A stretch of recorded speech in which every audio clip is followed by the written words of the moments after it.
fait des petites enquêtes et on pense qu'aujourd'hui, avec ces éléments qu'on va démontrer, qu'on est en dehors, mais en tout cas on est très loin de ces esprits de positionnement de parti ou positionnement de poste, etc., etc. Ce document sur lequel on a travaillé, c'est le document qu'on appelle African Petroleum Corporation.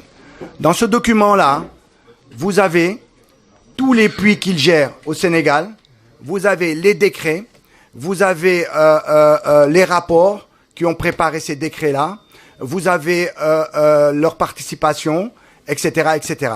Mais on a fait une petite enquête. Et c'est en ce sens que notre rôle est important. Nous nous sommes rendus compte, juste au mois de mars 2019. Au mois de mars 2019, Africa Petroleum Corporation, qui est une autre entreprise de Frank Timis, sous une autre appellation, a fusionné avec Petronor. Petronor est une entreprise pétrolière à 50% de capitaux privés norvégiens et 50% de capitaux privés venant d'Abu Dhabi. Ils ont, début mars, fait ensemble une fusion. Ils ont donné l'équivalent de 55 milliards à Frank Timis pour avoir une participation de 50% sur Africa Petroleum Corporation. Donc ça veut dire tout ce qu'aujourd'hui Frank Timis possède au Sénégal, Petronor en a la moitié. Nous avons consulté la bourse et nous avons vu effectivement au niveau de la bourse, notamment en Norvège, puisque c'est au niveau de la Norvège que Petronor est coté et Africa Petroleum aussi, au niveau de la bourse de Norvège, c'est une bourse qui est en yo-yo de façon permanente. Et que les gens sont en train d'acheter des actions à tire-larigot. Ça nous a questionnés. Nous avons voulu aller plus loin. On s'est rendu compte, premièrement, la première visite du président de la République, lorsqu'il a été élu, c'est à Abu Dhabi, au mois de mars. Il a été à Abu Dhabi, il est resté là-bas 4 ou 5 jours, et après il est allé au Maroc pour se reposer et préparer son équipe. Et quand il a été à Abu Dhabi, quelques jours avant, Petronor avait signé avec APC, Africa Petroleum Corporation. 3 jours après le voyage de Macky Sall à Abu Dhabi, c'est le président gambien qui se déplace à Abu Dhabi, Barrow, avec son ministre de l'énergie. Nous avons essayé de comprendre est-ce qu'il y a une liaison. On a vite trouvé. Africa Petroleum Corporation, à savoir Frank Timis, a 2 puits en Gambie, A1 et A4. Les 2 puits, il a 100%. Ces 2 puits ont été bloqués depuis la venue de Barrow. Mais comme la donne a changé, Abu Dhabi a pris 50% des actions. Comme par hasard, Barrow se venait en visite 3 jours après. On continue. Le 16 juillet, le prince héritier d'Abu Dhabi vient au Sénégal.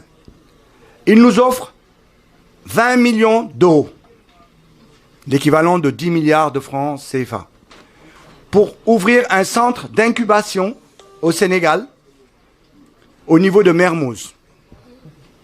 Vous avez vu, c'est tout proche de nous, il y a quelques jours. Vous avez tous vu le centre d'incubation au niveau de Mermoz pour l'entrepreneuriat, etc., etc.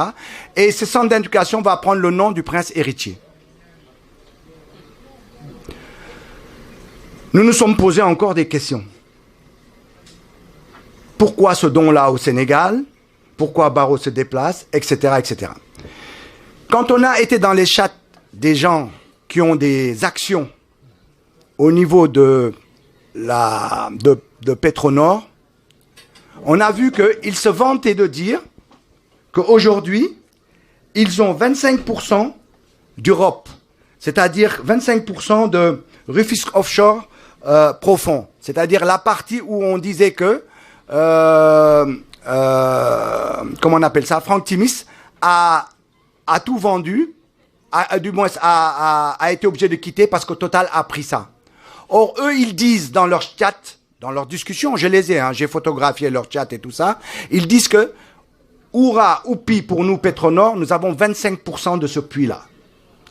Deuxièmement, nous savons que Sénégal Offshore Sud Profond, il est donné à Franck Timis. Il est donné à Franck Timis pour faire de la recherche. Et là-dedans, ils disent qu'eux, ils ont 25% de ça, au niveau de leur chat. Et sur A1, A4, c'est-à-dire les puits gambiens, ils disent qu'ils ont 100%. Donc, ils se frottent les mains. Or, nous, ce qui est important, et c'est là que je voudrais montrer le tableau, si vous me permettez, ça, c'est un document de l'État qui date de 2018, mise à jour. C'est tous les permis, vraiment, il faut l'avoir, quoi, ce document. C'est tous les permis que le Sénégal a donnés sur les blocs et qui donnent en même temps les blocs libres.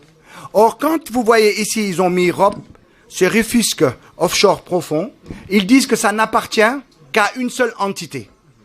D'accord? APC n'est plus dedans. Or, APC, dans les accords qu'il y a eu avec Petronour, ils estiment qu'eux, ils ont encore 25% dedans. Donc, il y a des choses que nous ne savons pas. C'est là tout notre travail. Nous devons aller pour clarifier ces choses-là. Si vous regardez le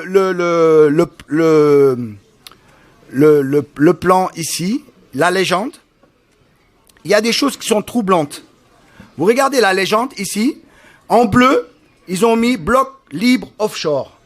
Bloc libre offshore. Or, si vous vous déplacez en bas sur le Sénégal Offshore Profond, le SOSP, d'accord, vous voyez qu'ils l'ont attribué, ils disent que c'est libre, alors que ici, là, le SOSP, là, ici, que vous voyez ici, le SOSP, il est attribué à Franck Timis, dans APC.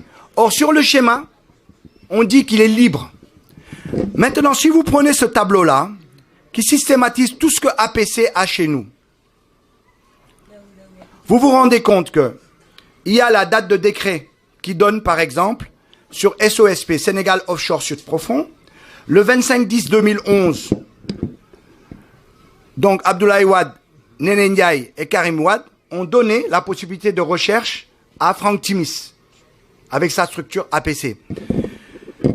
Et 3 ans après, il fallait le renouveler. Donc le 30-10-2014, Macky Sall et John le renouvellent. S'ils le renouvellent, ils le renouvellent pour 3 ans. Et ensuite, il y a 2 ans et demi encore de renouvellement possible, toujours dans leur recherche. Donc ça veut dire, à ce jour, avec le décret de renouvellement, APC Mom Belégui, le bloc offshore profond du sud du Sénégal. Or, sur les schémas, on ne le met pas. Et APC aujourd'hui, c'est rallié avec Abu Dhabi. Et Abu Dhabi, c'est quand même, c'est le, si je ne me trompe pas, le 6e producteur mondial, ou 7e. Donc ce n'est pas rien.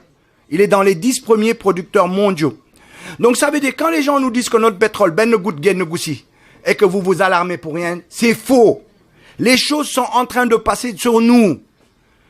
Il faut analyser tous les déplacements du président de la République. Il faut analyser tout ce qui se fait. La première visite de Macky Sall à Abu Dhabi, sa première visite officielle n'est pas fortuite. Le fait qu'il nous ait dégagé 20 millions d'euros, c'est pas fortuit. Le fait que le président Barrow aille en Arabie, à Abu Dhabi, 3 jours après Macky Sall, c'est pas fortuit. Parce que les gars, ils sont dedans, ils commencent à mettre de la pression. Donc, on ne donne pas plus d'éléments parce que c'est des débuts de recherche.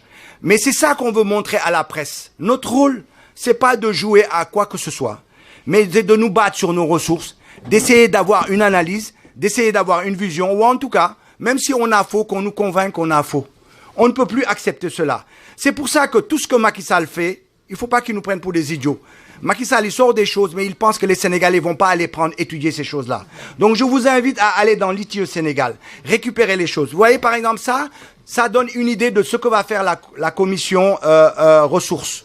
Pourquoi? Parce que ça, c'est le document de APC. Tout est dedans. Il faudra que sur chaque structure, on ait tout.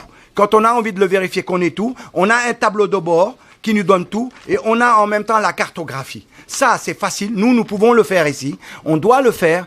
On doit le systématiser. On doit le populariser pour que Nietzsche intériorise quoi. Et il faut que l'étude soit la plus large possible. Bon, je m'en arrête là. Je ne peux pas aller plus loin. Mais ce que je veux vous dire, c'est cela. Maintenant, si vous le reliez à la question de l'ITIE, l'avantage de l'ITIE, quand on vous parle de la norme 2020 de l'ITIE, par rapport à la norme 2016 dans laquelle le Sénégal a été accepté. Je vous avertis que le Sénégal a été accepté à la norme 2016, pas 2020. La norme 2020, on ne pourra plus avoir APC tout seul. Dans les contrats, il faudra mettre APC et avec qui? Et là, on va voir qu'APC est avec Petronour. Mais vous voyez là, la norme 2016 est faible, puisqu'on ne sait pas avec qui est allié APC. Maintenant, il y a une autre norme américaine qui va mieux que la norme ITE. C'est que non seulement on donne la traçabilité des gens qui y sont, mais on cherche l'équation entre la proximité d'affaires, la proximité parentale, entre les gens du pouvoir et les gens qui contractent le contrat, pour éviter les problèmes. Cette norme-là, elle est encore plus en avance que la norme de l'ITIE. Donc, voilà un peu ce que je voulais vous dire. On va se battre pour que la norme de l'ITIE 2020, que ça ne se passe pas comme celle de 2016, que Sénégal, bala moukoya moudef traçabilité. Mais on va même demander à Macky Sall, s'il est chiche, d'aller plus loin, d'utiliser la norme américaine, je crois, c'est NRGI ou quelque chose comme ça, qui consiste à dire, quand on a des liaisons familiales et autres, etc., dans APC ou dans APC plus Petronou, nous dire un quelconque contrat à ces gens-là, parce qu'il y a la possibilité de proximité familiale ou d'affaires.